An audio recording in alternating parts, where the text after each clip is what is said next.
Hi, friends. It's Mrs. Van Doren, and here's Lovey. And today we are going to read chapter 24 of Hank Zipzer, The Life of Me. When we left off the last time on chapter 23, Hank saw the bully, Nick McKelty, um, cheating in the Taekwondo match. He did something disgusting with chocolate, like kind of chewing and distracting Hank's friend, Frankie. And the problem is nobody's believing Hank right now. So he saw the cheating happen and they are acting like Hank's being a sore loser. And now Zoe is actually angry with him too. So let's see what happens in chapter 24. Okay, and hopefully Lovey will come back. I went back to the reading gym and tried to work on my scrapbook, but I couldn't concentrate on anything. I was steaming mad. Mr. Rock didn't notice because he was giving special attention to Chelsea Bird. She's a very shy girl, and she'd been extra special nervous about having to present her autobiography to the class next week. Mr. Rock was helping her review it. As I sat there looking around the library, a million questions raced around in my brain. Why hadn't Zoe come with me? Why was she crying? Why couldn't she understand that her cousin was a cheater? Wait a minute. Why was Luke Whitman blowing his nose on a piece of yellow construction paper? A few minutes later, when the class was over, I dashed across the hall and waited for Zoe outside the gym. She was the first to come out, since the kids in the Taekwondo class had to stay after to put the floor mats away. She walked right past me. "Hey, Zoe, wait up," I called. "I'm not speaking to you," she said. "Why? What'd I do?" "You made up that awful story about Nick just because you wanted Frankie to win." "I didn't make anything up. Nick really did eat that ding-dong," I said, "and he did stick his tongue out at Frankie. I saw it with my own two eyes."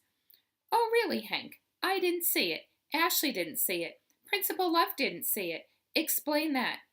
"Because you and Ashley were busy waving and saying hi and stuff," I answered, "and Principal Love was keeping score." "There was no wrapper, Hank. Nothing in Nick's pocket." "So what? That doesn't prove anything. Plus, Frankie saw it too."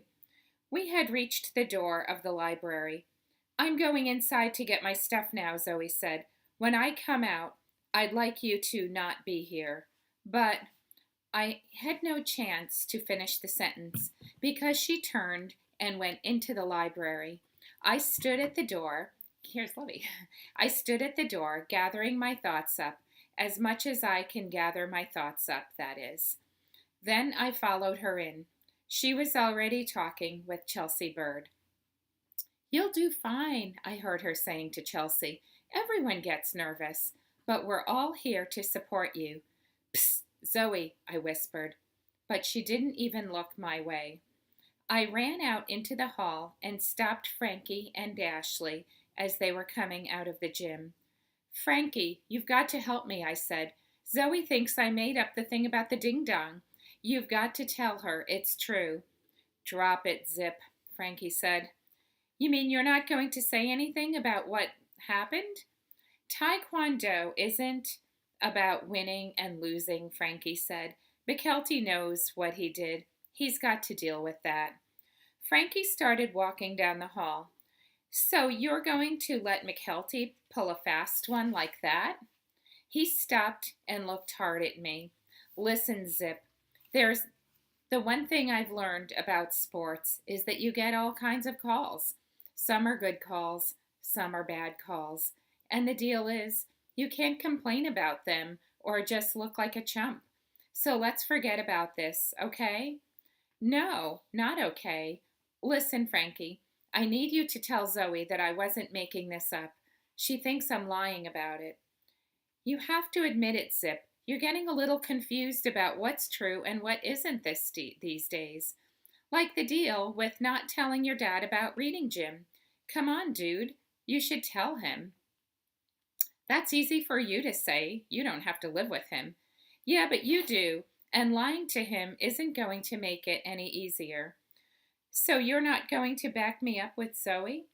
"I'm done covering for you, dude." I turned to Ashley. Did you see the ding dong? I asked her. Even the tiny piece of it? One or two crumbs, maybe? I didn't, Hank. I'm really sorry, she said. As Ashley turned to catch up with Frankie, I just stood there fuming.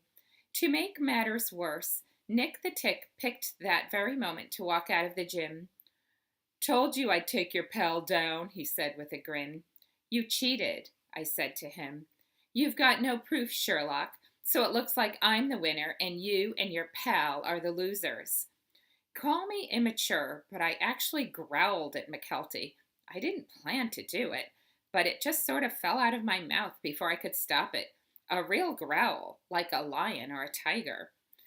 Yeah, like you scare me, McKelty laughed as he walked off. So long, Zipper boy. As if to prove the day couldn't have gotten any worse, Principal Love grabbed me on his way out and asked me to help him carry his stuff back to his office. Out of the corner of my eye, I saw Zoe leaving the library with Chelsea.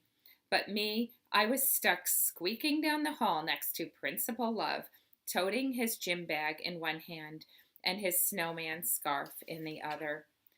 Now, if that's not a terrible way to end a terrible day, I don't know what is. So let's find out the next time what happens. And what do you guys think? Like, what do you think Hank should do right now? It seems like he's got a few friends mad at him. And how would you feel? So if you're in my Google Classroom, go ahead. Feel free to write a comment. I'd love to see what your thoughts are. And Lovey wishes you a lovely afternoon. All right. Have a great day.